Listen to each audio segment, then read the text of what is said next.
Assalamualaikum warahmatullahi wabarakatuh. Halo semuanya, perkenalkan nama saya Aprilia Chandrawati. Saya dari Program Studi Hubungan Internasional. Di sini saya akan mereview bacaan yang diberikan oleh dosen saya dengan judul From Past to Present: The Israel-Palestine Conflict. Dari sini tuh kita tahu bahwa Palestina dan Israel ini tuh konfliknya cukup rumit ya.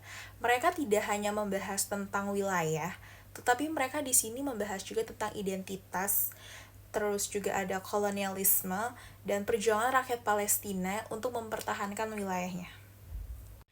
Jadi, akar mulanya konflik ini tuh berakhir pada abad ke-19. Pada saat itu muncul gerakan yang namanya Zionisme yang dipimpin oleh Theodor Herzl. Zionisme itu adalah ideologi yang ingin membentuk negara bagi orang Yahudi di tanah yang mereka sebut tanah leluhur, yaitu Palestina. Nah, pada tahun 1917, Inggris itu mengeluarkan yang namanya Deklarasi Balfour. Secara resmi, itu mendukung pendirian rumah nasional bagi orang Yahudi di Palestina. Sejak saat itulah muncul imigrasi secara besar-besaran orang Yahudi ke Palestina terjadi, dan terjadi ketenggangan antara penduduk asli Palestina dan orang imigran. Nah, pada tahun 1947, PBB itu mengeluarkan UM Partition Plan yang membagi dua wilayah Palestina menjadi dua negara, yang satu untuk Yahudi dan yang satu itu untuk Arab. Masalahnya, dari 55% wilayah yang diberikan ke Israel, padahal penduduk Yahudi pada saat itu tuh cuma sepertiga dari total populasi yang ada. Namun, keputusan itu ditolak oleh bangsa Arab, yang dimana terjadi perpecahan antara bangsa Arab dan Israel pada tahun 1948. Itu terjadi perperangan. Perang ini berakhir dengan berdirinya negara Israel, tapi menjadi tragedi yang besar bagi Palestina yang dinamakan Nakba atau Malapetaka. Lebih dari 700.000 warga Palestina diusir dari rumah mereka. Sampai hari ini banyak di antara mereka yang menjadi pengungsi. Nah, setelah perang 1967, Israel itu tuh menduduki wilayah barat jalur Gaza dan Yerusalem di bagian timur. Nah, pendudukan ini membuat rakyat Palestina hidupnya semakin sulit karena lahan mereka diambil untuk pemukiman Yahudi gitu. Nah, perlawanan rakyat Palestina itu muncul dalam dua gerakan besar, yaitu disebutnya Intifada ya. Intifada yaitu pemberontakan rakyat. Intifada pertama itu tahun 1987 dan aksi protes dan boikot. Sementara intifada yang kedua itu tuh tahun 2000 yang dimulai setelah kunjungan provokatif Ariel Sharon ke Masjid Al-Aqsa yang memicu pemberontakan besar-besaran dan banyak korban lainnya gitu. Berbagai cara sudah dilakukan seperti perjanjian Oslo pada tahun 1993 yang dimana membagi otonomi terbatas bagi dua negara. Lalu juga ada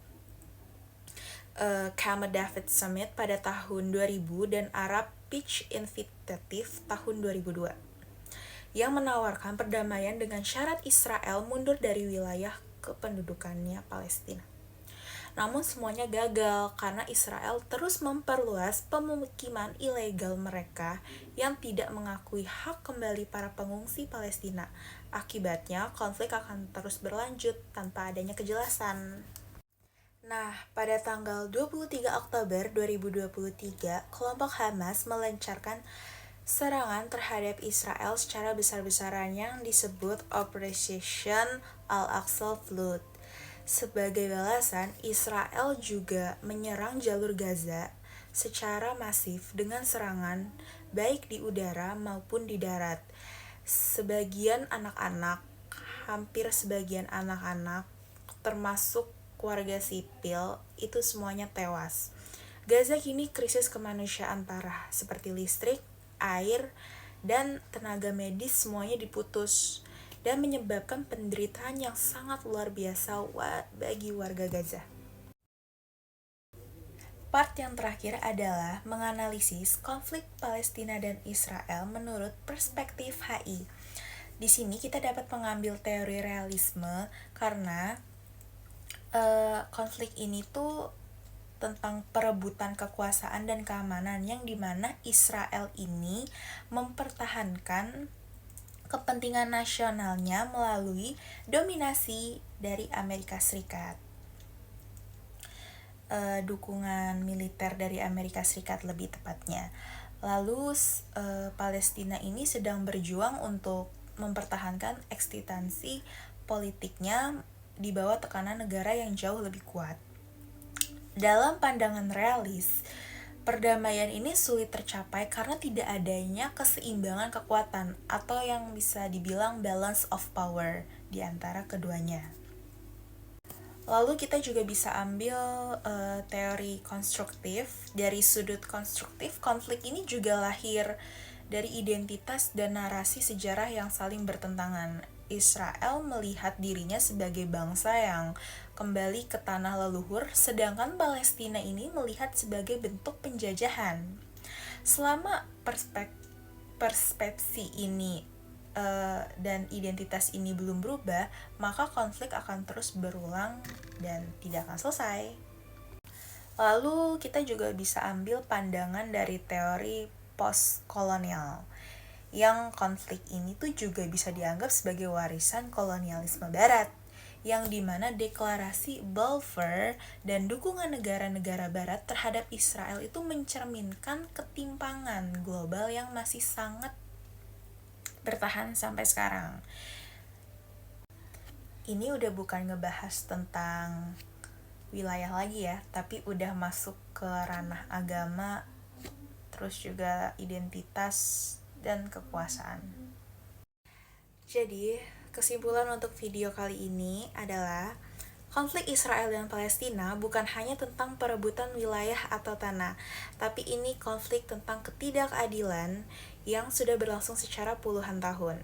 Selama hak rakyat Palestina tidak diakui dan keadilan tidak ditegakkan, maka perdamaian sejati itu hanyalah menjadi mimpi semata. Semoga dunia tidak lagi menutup mata dan benar-benar merasakan penderitaan mereka, dan suatu hari nanti perdamaian benar-benar bisa terwujud. Sekian dari saya, Aprilia Chandrawati. Kurang lebihnya mohon maaf. Wassalamualaikum warahmatullahi wabarakatuh. Bye-bye.